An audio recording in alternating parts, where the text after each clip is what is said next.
choix, c'était un sens unique, hein? Bon. Là, quand ils sont arrivés à Hochelaga, il y avait une gang de sauvages qui les attendait. Ils auraient pu s'en douter, il y a des flèches tout le long sur de l'ormier. Bon. Là, quand ils ont vu les sauvages, ils ont eu peur, hein? Mais les Français, c'était pas fou, ça, ce monde-là, hein? Ils ont dit, si nous autres, on a peur en les voyant, s'ils se voyaient eux autres mêmes, ils ont sorti des grands miroirs, ils ont montré ça aux sauvages, et les sauvages se tapaient, là. Non, non, mais ça fait toujours peur la première fois que tu te vois tel que tu es. Les sauvages n'en revenaient pas. Mais savez-vous qu'on s'habitue vite, hein? Les sauvages sont revenus tranquillement.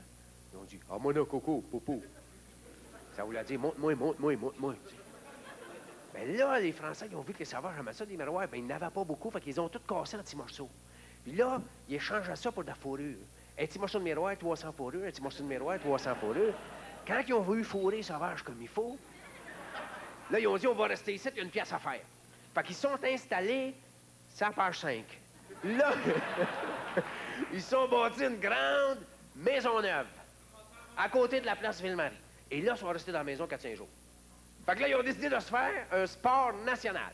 Fait qu'il y a eu qui dit, on se fait-tu un sport national? Non, il parle pas de main, c'est un français. Il dit, on se fait-tu un sport national? L'autre, il dit, OK. Fait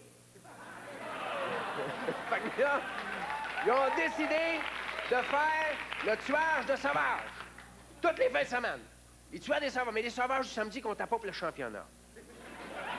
Seulement les sauvages du dimanche. Là, je ne me rappelle pas tous les champions, mais dans le livre, ils disent la championne chez les dames, Madeleine de Verchères, 47 sauvages un dimanche après-midi. Faut dire qu'à Valtour, elle était, en tout cas, elle les attirait, puis elle les tirait. Tu sais, bon, en tout cas. Là, tout le monde tuait son sauvage, puis il y avait du fun, mais à un moment donné, c'est à la page 13. Les Français sont après souper. Et au moment où ça s'en attendait le moins, les sauvages sont revengés. Hey, c'était un vrai massacre. Hey.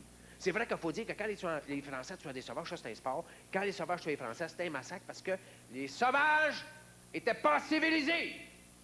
Non, non, ils n'étaient pas civilisés, il n'y avait pas de fusil. C'est vrai, ils tuaient les Français là, à coups de couteau et des roches. Hey, après qu'ils avaient fini, là, il y avait des petits bouts de Français qui traînaient partout à terre. Non, mais ça fait pas une belle finition, tu sais.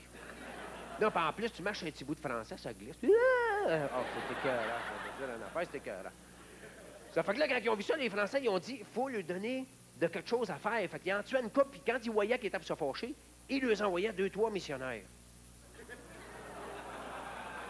En tout cas, ça a bien été.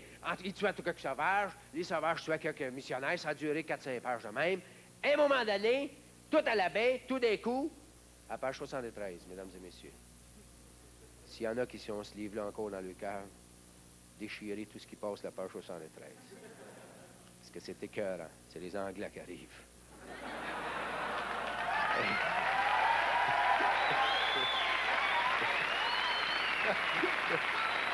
Et les Français, ils haïssaient tellement les Anglais, là, je pense qu'ils haïssaient autant que nous autres. C'est pas des farces, hein? Hey, quand Frontenac il a vu les Anglais dans le fleuve, il a viré fou, il a capoté, il a fait une fips. Là, ils tiraient du canon partout, ils ont eu peur, ils sont partis.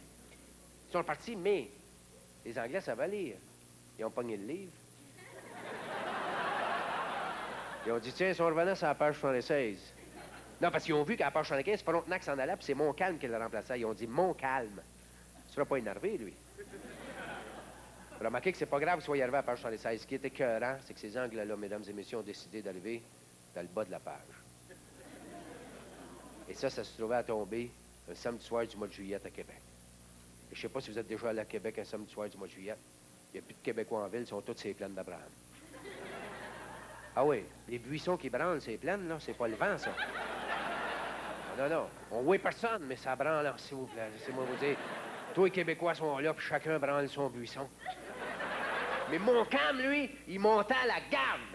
Mais dans le livre, ils disent pas le nom de la garde à cause des parents, puis tout ça, tu sais. Ça fait qu'il était en train de monter la garde, d'un coup, son chien arrive, woulp, woulp, woulp, woulp, woulp.